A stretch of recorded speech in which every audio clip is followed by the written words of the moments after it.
Welcome to the MSU Financial Aid presentation for the 2021-2022 academic year. On behalf of the Office of Financial Aid, I am excited to welcome our future Spartans, families, and support networks to our presentation, and I look forward to answering your questions and helping you navigate the financial aid process here at Michigan State University. This presentation is designed to answer most questions, but if you're here with us for the presentation today, please use the chat function located on the side of your screen to submit any questions. If you're watching this video after the presentation or have any other personal questions, please feel free to contact our office via phone or email. Our contact information will be shared at the end of the presentation. It's important to note that our office is currently closed due to the COVID-19 pandemic. If you're considering visiting our office, please check our website at finaid.msdu.edu for changes in our operations. Today, we are going to cover the financial aid timeline, the cost of an education here at Michigan State University, financial aid at MSU and other ways to help pay for your education, a short overview of the billing schedule. We're going to talk about our MSU student portal, which is your connection, both students and parents and families' connection to MSU, to financial aid, your bill, and your classes. We're going to talk about some reminders around financial aid. We're going to touch on our verification process, which is the audit process by the federal government on a FAFSA application. We're going to talk about some special conditions or things that we can look at to help families and parents make college more affordable. And then we're going to also talk about how are the best ways to reach us here at our office. Let's go into the financial aid timeline. The financial aid timeline started on October 1st when the free application for federal student aid, otherwise known as the FAFSA, became available. And that FAFSA application was based on your 2019 wages and earnings information. But just because if you haven't done your FAFSA so far, don't be worried, it's not too late. There's still time to complete your FAFSA and be considered for need-based aid here at Michigan State University. When we go forward in the timeline between October 1st and March, most of our fall 2021 admitted students will be notified through the student portal of their financial aid packages and what's needed to complete those financial aid packages. If you haven't done so already, please make sure that you sign up for your MSU student portal, and we'll talk about the MSU student portal and all its options and everything that you can do in it a little bit later in the presentation. In April or June, we use those months to follow up with your school and to follow up on your financial decisions, make sure that all your required documentation is submitted, and complete your entrance counseling and master promissory note if you're considering loans. And then July and August, further finalizing, getting ready for your bill, making sure you have all of your financial aid to cover your bill, getting ready for your arrival here on campus to begin your Spartan journey, and then to look for a part-time on-campus job. Moving on, I want to pivot over to what it costs here at Michigan State University. And costs are broken down into two distinct categories. There are direct costs, those costs which will be on your student bill and will need to be paid before the other costs, and indirect costs. These costs can vary greatly from student to student. First, let's talk about the direct costs. The tuition that you see is based on tuition for a student who's between 12 and 18 credits, and most of our students carry around a 30 credit load per year and are in our flat rate tuition plan. Also, it covers room and board, and this room and board is based on a double in the dorms and a silver meal plan, which is our basic meal plan. And by no means, when I say basic, doesn't mean it's basic. It's 3 meals a day, 7 days a week, as much food as you want to eat. Moving on and pivoting over, we're going to look at the direct costs. And these can change from student to student. They're very variable, depending on the total number of classes that you're enrolled in. And for books, for instance, how you have those books or how you purchase those books. Those books can be purchased new, sometimes used, or even if you're looking at the syllabus for your professor, A book may be not necessary, but only the rental of a chapter for a specific period is necessary. So before you run out and buy all your books, make sure you look at your syllabus for your classes to find out exactly what is needed new, and what is needed just to rent for a particular chapter. For miscellaneous fees, those are the fees that you see here are shown for most students and are what make our student budget. But miscellaneous fees can vary from student to student based on lifestyle. If you're a student who needs to have their latte from their local coffee shop every morning, your miscellaneous costs may be higher than a student who doesn't need a latte. Or if you're a rabid sports fan and are ready to take advantage of rooting on our Spartans in football and basketball and softball, baseball, and all the other sports here at MSU, and want to purchase as many passes and tickets as possible, those miscellaneous expenses can increase. So what if you have some differences in your rooms or your program and you want to find out exactly what that might cost you? Let's say if you're considering a business major or an engineering major or one of the residential colleges here at MSU, or perhaps thinking about a single room in the dorms. We have our MSU cost calculator, and our cost calculator can be found and linked on our admissions websites, our financial aid website, and our registrar's website, along with our student accounts website. And this cost calculator allows you to change the variables on residency, your grade level, the college or program that you're enrolled in, the number of credits that you're going to take, and your housing plan, and give you a ballpark estimate of what it's going to be for a particular semester. Remember, this is only a semester cost, so if you're going to be here for 2 semesters, make sure that you're doubling the final number. Now let's pivot over to types of financial aid that helps pay for your education here at Michigan State University. These types of financial aid are based on the FAFSA, or the Free Application for Federal Student Aid, that you would have supplied, and come from the federal government. We'll talk about loans first, because loans are considered financial aid as they are guaranteed, and for students who complete a FAFSA, involve no credit check and sometimes involve interest-free loans while you're a student.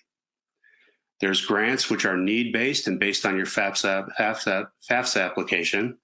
And there are also scholarships and work-study awards. First, looking at loans, there are 4 major categories of loans. We're going to talk first of all about the direct subsidized and unsubsidized student loans. These are available for students who successfully complete a FAFSA, complete a master promissory note, and go through the education process known as entrance counseling. The current interest rate on these loans is very low at 2.75%. Students do not have to pay these loans while they're in school, but they can if they want to. Repayment for most students typically starts 6 months after leaving school, but it really starts 6 months after your last semester of it being a half-time student. The typical repayment plan for this loan program is 10 years. However, there are a bunch of different payment programs depending on your situation post-graduation, and those payment programs can be discovered over at studentloans.gov. Again, there's no application or credit check needed with these loans other than the completed FAFSA application. The difference between a direct subsidized loan program and unsubsidized loan program is that for students who receive a subsidized loan, that loan is interest-free while they are at least a half-time student or beyond. Otherwise, with any loans, the unsubsidized loan, the interest starts accruing the moment that the amount is dispersed to the school at the interest rate that's shown. The next set of loans are for the parents specifically. And a parent can take out a Parent Plus loan, which is not completed with the FAFSA application, but with an actual credit application that you can apply to through studentloans.gov. It is a fixed interest rate of 5.3%. And again, it is credit-based, so it depends on your credit worthiness. There are a couple repayment options for this loan that are chosen when you do the application. The first repayment option is that you can start making your repayments in 60 to 90 days after the first disbursement comes to the school, or you can choose to defer that payment till the end of your student's career here at MSU. It's important to note that the Parents Plus loan is the sole responsibility of the parent who applies for the loan and cannot be transferred to the student during or after graduation. The fourth option is private loan programs. These are credit-based. There are a wide range of interest rates, and there are a wide range of repayment methods to both after school and during school. If a student is considering a private loan, it's important to note that most private loans generally require co-signers for students. Most students have not developed the credit worthiness that private lenders require in order to have a loan without a co-signer. However, there are some options for co-signers to be relieved of their co-signing obligation after a certain amount of payments are made by the student successfully after graduation. Moving along, we'll talk about gift aid here. Again, grants are based on eligibility, demonstrated need that's shown to us on the FAFSA application. So if you haven't filed the FAFSA and you think that you might be eligible for need-based grant aid, please complete your FAFSA application. It's not too late. Scholarships are usually determined by some sort of merit, application, participation, or talent. Most of our scholarships are awarded by our Office of Admissions, departments or outside organizations, and not financial aid office. And then there's work study. It's important to note that work study is a federal grant that's given to students that demonstrate high need, and it is shown within your financial aid package, but that will be earned as a paycheck by the student. It will not be applied directly to a tuition bill. So you do have to earn that as you work. So if you do see a work study award, please note that if you do see that for a particular semester, it's not going to reduce your bill by that dollar amount. A little bit more about work study. We encourage work study and work on campus between 10 to 15 hours a week for students. Work study does help students organize their time. National studies and studies here at Michigan State University have shown that students who are in our work study program or have a job here on campus tend to have GPAs that are a couple of percentage points higher than those that don't. It keeps and helps students practice time management. It helps for them to pay their bills. And most importantly, it helps to start or strengthen an already growing resume that will be very valuable when seeking internships and your post-baccalaureate career. Some other options that help towards the cost of education begin on the personal side with personal resources. Some families use tax refunds to help pay for students' college here at MSU. Others have had the ability to put away some through savings, including students saving from summer jobs and work. Summer jobs that students can have here on campus and back at home help to cover miscellaneous costs. And of course, there are 529 college savings plans and Michigan Education Trust Savings Plan, otherwise known as MET. On the private loan side, many of our families utilize home equity lines of credit or HELOC loans if they do have equity in their home. Our advice is to always start with your bank or credit union. It's usually good to start with those folks that you have a relationship already. So start with your bank or credit union first, and then you can move on to looking for private lenders if this is an option for you. Our office and our website at finaid.msu.edu does have a list of our most commonly utilized private lenders by our students and a searchable database of private lenders for you to utilize. From external scholarships, we first will start with scholarships.msu.edu. We make it very easy here on campus for you to find the majority of our scholarships here on campus. We'll talk a little bit more about that shortly. There are also the national search engines like FastWeb and College Board. If you're not already looking for scholarships through those search sites, please go ahead and start that process now. Competition is usually very, very fierce. There's a lot of people applying for it, but there are a lot of scholarships out there. You can check into MSU alumni networks in your city, town, or state where you're from. There are a lot of alumni networks, and our Spartan Nation runs deep here. And so we have a lot of folks that are out there willing to help out with scholarships towards our incoming freshmen. Also look to community foundations, local businesses, employers, and corporations. Community foundations, examples of those foundations would be your Chamber of Commerce, would be your Lions Club, your Elks Club, your Rotary Club, VFW Hall. They require a little bit more work on the part of students and families, but there's usually less of an applicant pool. So don't forget those organizations, including your place of worship, your church or synagogue. Make sure that you're checking out those organizations, your Boys and Girls Clubs, and any other clubs that your students or family are affiliated with. Moving on to scholarships.msu.edu. This is the one place where you can go to look for many opportunities here on Michigan State's campus. There are two ways to search. One is anonymously, where you can browse opportunities. And the other way is, the most effective way is to log in using your MSU NetID, which is your email address and your password.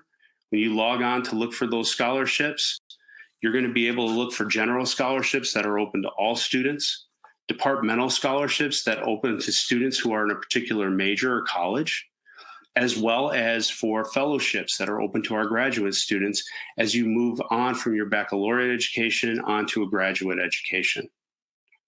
Additionally, other places at MSU for you to look for scholarships are in the residence halls on the bulletin boards. The resident advisors will be posting scholarship opportunities as they come in to them.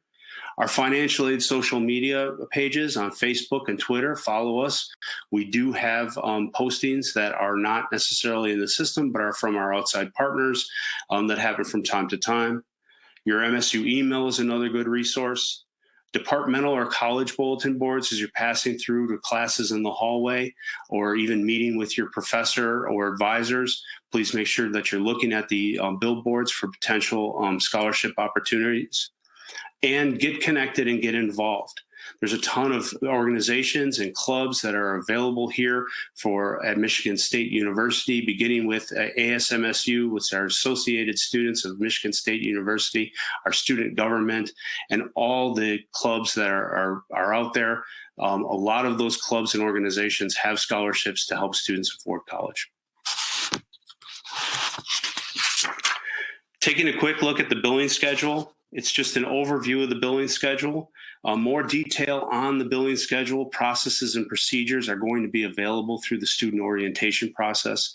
It is important to note that the billing is handled by our student accounts team and is not a function of our financial aid office. Our financial aid gathers the aid, collects the aid, then disperses it to your bill, which is handled by the student accounts office. If you have questions about your bill or the billing process, the student accounts team is the best person or best office to get in touch with. This process will be given in detail through the student orientation process.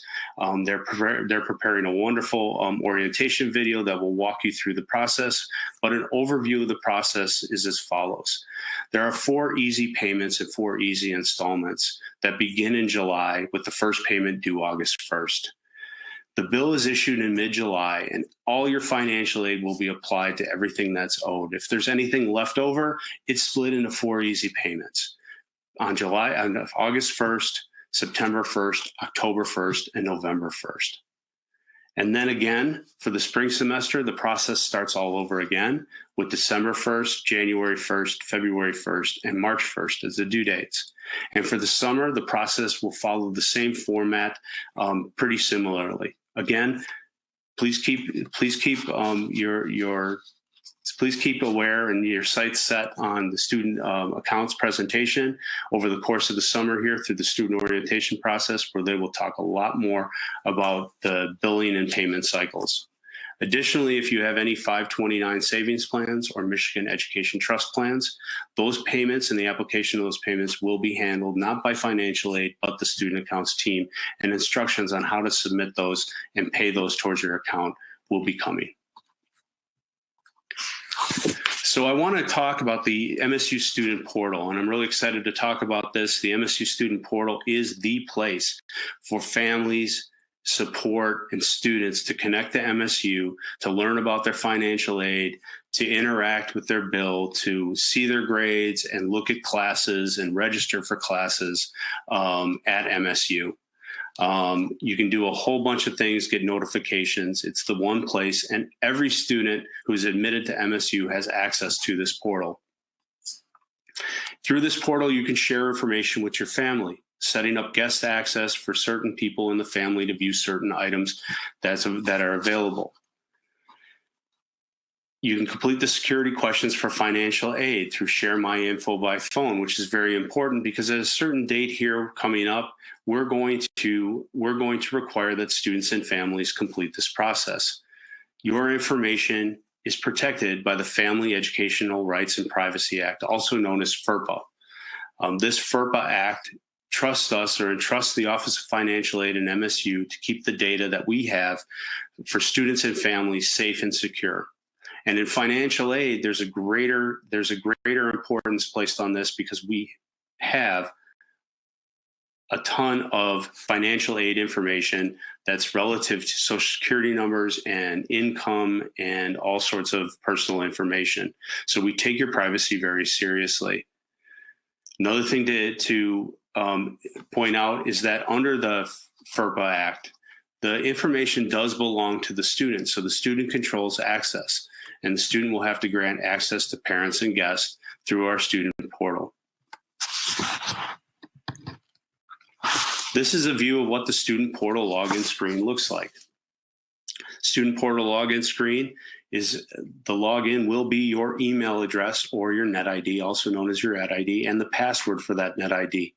The password is double authenticated, so they've got an authentication process, which is used by many systems across the nation, where you get a text message or have to have an app on your phone that will have to put in a random number to make sure that you are who you are to protect your access. There are also announcements here on this page of important news for students and family. Looking at a couple of things in MSU Student Portal, it's important to follow the steps to get started as soon as possible. You need to activate your MSU NetID and password. The NetID and password and the instructions for doing that are already in your admissions portal, where it says to set up your PID and a personal access number or PAN. Please go ahead and do that so you can start receiving your emails. If you've not already done so, you'll probably have a stack of emails in there waiting for you to take a look at. Then when you go into the portal, you're first going to share your info by phone, and you're going to be asked to complete some security questions. Guests that you give access to talk to us by phone will need to know the answer to these questions. So pick questions that are unique to you, but also questions that do not change. Like maybe if your favorite TV show changes every season and it kind of moves around, that might not be a good question to pick. So pick something that's static but unique to you. Also, you want to share your information electronically. This is the basis of the system. The system allows us to share information electronically, to do away with sending paper documents and ink signatures back and forth through the mail and through the fax and email, which is very, very unsecure. So we do everything here with uploading through secure portals and everything else. So please share your information electronically. This allows us to set up guest access to our parents and people who want to help you through this process.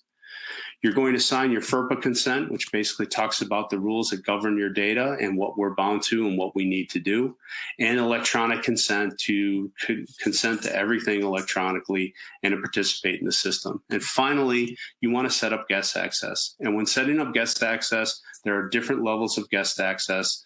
So please make sure you take a look at the guest access and what's being asked. If you have, let's say, a family member, a grandparent, or an aunt who wants to help pay for your education and they will contribute a set amount of money every semester to help you out, you can give that grandparent or aunt access just to the payment and the billing portion, but not to financial aid or your grades or anything else. Okay, the choice is up to you, and that's all done through your My Profile tab inside your login.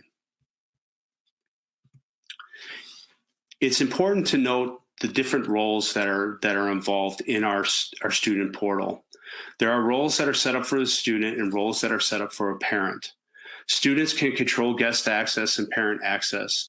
They can accept student loans and upload student documentation, sign documents that need a student's signature, and check financial aid tile for notifications. Parents also have a similar pathway to upload parent documents and to sign and provide parent signatures and to check the financial aid notifications. It's important to note that a student cannot sign or upload parent income information, and a parent cannot sign or upload a student income information. These pathways are separate and different, and your login and authentication provides the basis for secure signature on a document. So it's important to work with your parents and students work together to set up their logins and set up their roles and communicate as to what documentation needs to be uploaded. If you have any questions on this, please reach out to our office and we can go more in depth on this setup.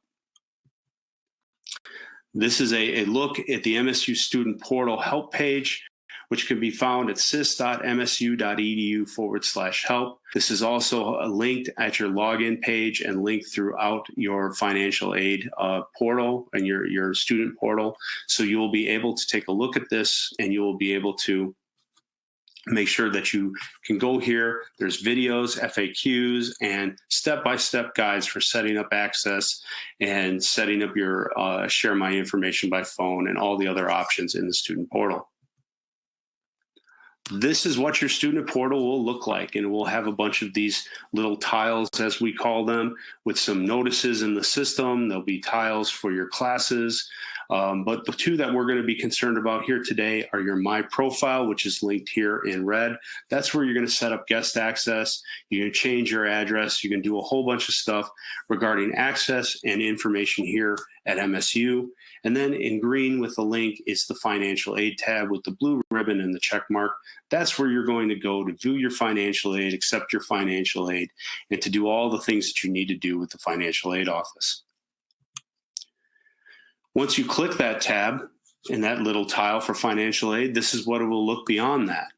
And there are three processes here. The first process is to help you become eligible for financial aid. So it's all about your FAFSA and any documents that we need to make the FAFSA official. The second step is reviewing your financial aid and accepting any awards, accepting loans if you need to accept loans. And the third is receiving your funds and any other tidy work that are needed to finalize loans or any sort of scholarships. The object here is to take each one of these tiles where it says red and pending and move everything into green status. You can come here and check this at any time. Linking to it up at the top or off of that financial aid tile will get you right here to this screen. I wanted to show everybody the document screen really quickly and talk a little bit about documents. There are two types of document submissions that students will find. The first, and these are highlighted and boxed in red here. The first are documents that require attention, which either require uploading and signature or just the signature. And those are documents where every single one of those documents needs to be submitted. The second section are one of the following documents will satisfy our requirements. So please read through the document list. If there are 4 or 5 documents, we only need one of them. Only one of them will fit the bill. Make sure that you're selecting that one and upload only that one. You don't need to upload all of them. Once you upload one of those things from the list and it's been reviewed and meets the requirement, all of the other 4 or 5 or whatever's left over will drop away. Another important thing to note is that highlighted in the box in green is the owner, and that's the person who can take action on a particular document. Some documents will have dual ownership between a parent and a student because both need to sign, and some, like a student's wages and earnings, if selected for a verification process, can only be signed and certified and uploaded through the student's login, and vice versa for the parent. Next is viewing your financial aid. We'll give you an option of all your financial aid for the semester and then walk you through in a few easy steps till you're done on step number 5 on making sure that aid is applied and ready to be applied to your bill so that you can come and enjoy your life here on campus as a Spartan. Backing out of the system, I've mentioned the verification process a couple of different times here, and I want to talk quickly about the verification process. The verification process is an audit process where a certain number of students are selected by the federal government to review the FAFSA data that has been submitted. Again, the FAFSA data that they're going to be looking for is income data from the 2019 calendar year, and that should have been the year that you inputted on the FAFSA. FAFSA applications are selected at random and through some algorithms which the Department of Education does not share with schools. But one of the things that we have noticed is that if parents who use the data retrieval tool or link to the IRS to pull in their tax database have a less likelihood of being selected than those that put the information in by hand. So when you're filling out your FAFSA in subsequent years, please try to use that tool when at all possible to reduce the chances that you're selected for this process. If you are selected for this process, it starts off with a verification form that's either independent or dependent verification form based on your filing. And then they will also ask for the student's taxes and wages, and they will ask for the parents' taxes and wages. Again, remember the roles in the system, and the students will upload their taxes and wages information, and the parent will upload their taxes and wages information.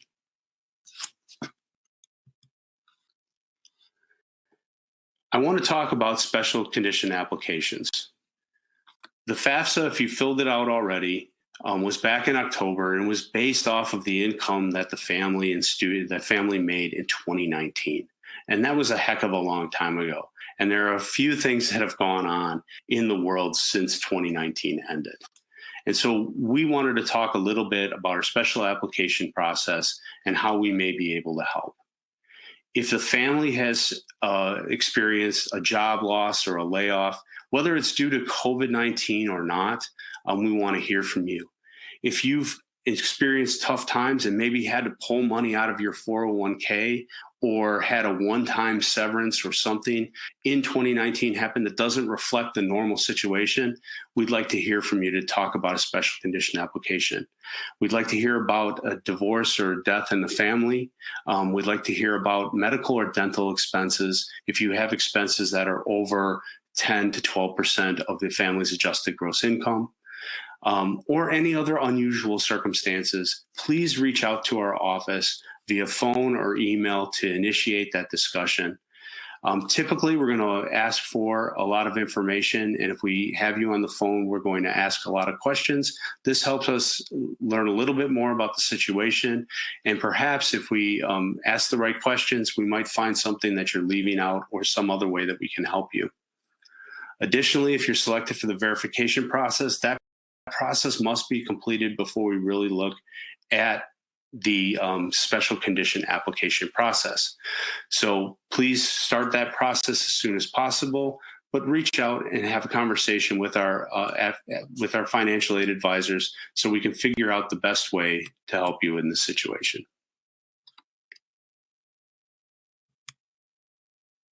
Couple reminders. The FAFSA is due every year, so the first FAFSA that you did in October will be one of a series of FAFSAs that you'll have to complete every year. Use the IRS data retrieval tool when possible to make sure that you have less likelihood of being selected for verification. Sign up in your student portal and set up your guest access, your share info by phone, share your info electronically. Upload any financial aid documents that you need, and please check the financial aid tile frequently for changes to your financial aid package. I want to talk a little bit about the awards that we've offered. The initial awards are based on full-time enrollment between 12 and 18 credits per semester. And aid may adjust with your actual enrollment. Some aid, you must be enrolled at least half-time to even receive that. Which is 6 credits for undergraduate students. And other aid will adjust upwards or downwards depending on your level of enrollment, either full-time, which is 12 credits and above, part-time, which is three-quarter time as we call it, 9 credits and above, and half-time, 6 credits and above. So if a family had a Pell Grant for a semester that was or a year that was $2,500, and in both semesters the student was half-time, they would only see half of that award pay out. So it's important, if you have any questions or considering going below 12 credits, please contact our office to understand what the ramifications of that decision might be.